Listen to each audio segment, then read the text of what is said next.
יש שתמהים ולא מבינים מה ההבדל אם אני אוכל דבר כזה או דבר כזה. מה זה משנה האוכל שאתה אוכל?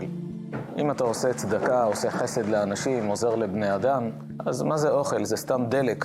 אז מה כל העניין הזה של הלכות כשרות? חכמי הקבלה מסבירים שכל דבר שהקדוש ברוך הוא ברא בעולם, יש לו את המעטפת החיצונית החומרית, ויש את הפנימיות הרוחנית שהיא מחיה ומקיימת אותו. ויש דרגות בחומרים שקיימים בעולם. אומר האריז"ל, כשהאדם אוכל משהו, הגוף מקבל את החומר שבמזון. הנשמה מקבלת את הרוחניות שיש במזון. והקדוש ברוך הוא גילה לנו בתורה את כל סודות הבריאה שברא. והוא מלמד אותנו, אם תאכל דבר כזה, זה בסדר. יש בזה תוכן רוחני שהוא לא מזיק לנשמה. אם תאכל את הדבר הזה, יש בו תוכן רוחני שמזיק לנשמה. הרמב"ן אומר, תדע לך שכל דבר גשמי שקיים בעולם, והקדוש ברוך הוא נתן הוראה רוחנית שקשורה לאותו עניין, תדע שאם אתה הולך עם ההוראה הזו, אתה מרוויח גם עולם הזה, לא רק עולם הבא. אף על פי שאם תשאל רופא מה ההבדל בין זה לזה, יבדוק במיקרוסקופ, יגיד לך שזה אותו דבר. אבל לאמיתו של דבר יש הבדל בין זה לזה. ישנו סרטון שפורסם, ראש כנסייה בארצות הברית. הוא אומר שהוא הפסיק לאכול חזיר, וכן את כל השרצים האלה שבים, חסילונים, שרימפסים וכדומה, הפסיק לאכול את הכל. והוא מסביר להם שמה שהביא אותו לזה, שהוא ניסה להבין למה אלוקים אסר לפני אלפי שנים על היהודים לאכול את הדברים האלה. הם הבנים שלו, כנראה יש סיבה, הוא אוהב אותם, אמר להם לא לאכול. אז הוא הולך לחקור למה לא לאכול את הדברים האלה. והוא גילה דבר מעניין. הוא גילה שהחזיר ניזון מהטינופת הכי גדולה בעולם, אין לו הגבלה. ומה שהוא גילה בתחקיר שלו, שהחזיר מעכל את המזון מאוד מהר. תוך 4 שעות, מה שהוא אכל הופך להיות חלק מגופו.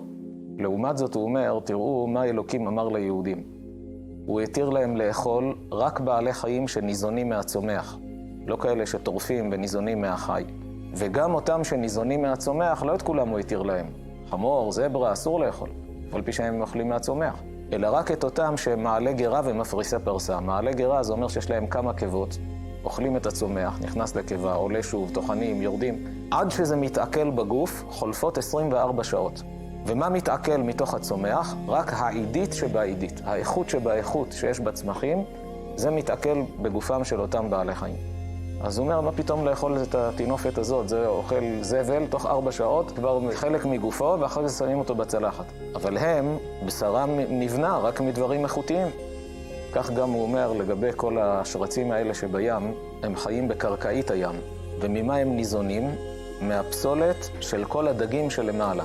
במילים אחרות, כל החסילונים וכל אלה, התפקיד שלהם להיות המשרד לאיכות הסביבה של אלוקים. הם אוכלים את כל הזבל המופרש לנקות את קרקעית הים. סיימו לאכול, באה הרשת אוספת אותם, מחר שמים בצלחת, אז הוא אומר, זה מה שאני אוכל. כל פנים, יהודי צריך להיות גאה ביהדות שלו, ולדעת שגם אם הוא לא יודע את הסיבה, מה ואיך, אם הקדוש ברוך הוא אמר לך, את זה תאכל ואת זה אל תאכל, זה כמו אבא שאוהב את הבן.